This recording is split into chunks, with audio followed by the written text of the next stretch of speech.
نحمدہ و نصلی علی رسولہ الکریم، اما بعد۔ جو لوگ حج کا فرض ادا کرتے ہیں اور اس کے آداب کا خیال رکھتے ہیں، اللہ تعالیٰ انہیں کس اجر و ثواب سے نوازتے ہیں، اور جب وہ حج سے فارغ ہوتے ہیں تو ان کی کیا حالت ہوتی ہے، اللہ کے نزدیک ان کی اس وقت کیا کیفیت ہوتی ہے، اس کو حضرت ابو ہریرہ رضی اللہ تعالیٰ عنہ کی روایت میں یوں بیان کیا گیا کہ نبی علیہ الصلاۃ والسلام ارشاد فرماتے ہیں، جس آدمی نے حج کیا اور اس حج میں نہ تو کسی شہوانی اور فحش بات کا ارتکاب کیا اور نہ اللہ کی کوئی نافرمانی کی، تو وہ گناہوں سے ایسا پاک اور صاف ہو کر واپس جاتا ہے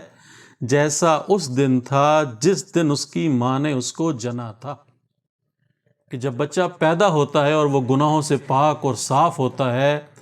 اور اس کے ذمہ کوئی گناہ نہیں ہوتا، اس کے نامہ اعمال میں کوئی گناہ نہیں ہوتا،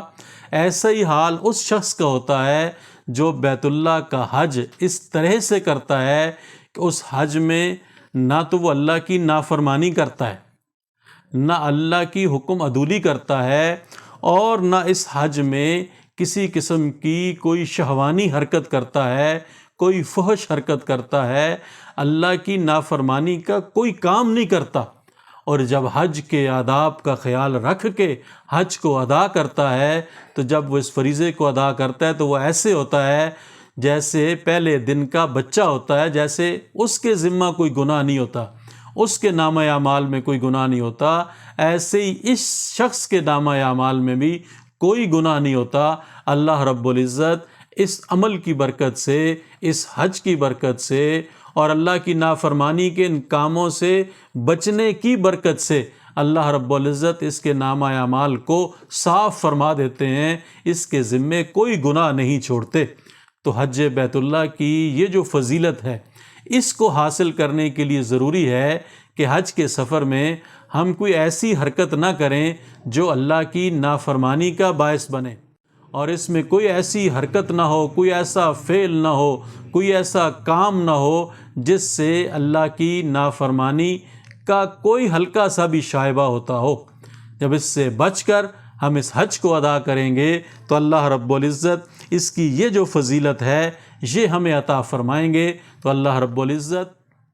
ہمارے حجوں کو اپنی بارگاہ میں قبول فرمائیں، اور ان حجوں پہ اللہ کے نبی صلی اللہ علیہ وسلم نے جو فضیلت ارشاد فرمائی ہے وہ ساری فضیلتیں اللہ رب العزت ہمیں عطا فرمائیں۔ ہمارے یہاں ہوتا یہ ہے کہ حج کے موقع پر ہمارے ساتھ فیملی ممبرز ہوتے ہیں، بیوی ہے، بہن ہے، بیٹی ہے،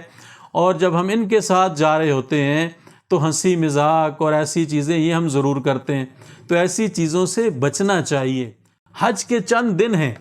ان دنوں میں ہم بالکل دنیا کی ساری آلائشوں سے اپنے آپ کو پاک کر لیں، اپنے آپ کو علیحدہ کر لیں، اور ان چیزوں سے ہم چھٹکارا حاصل کر لیں،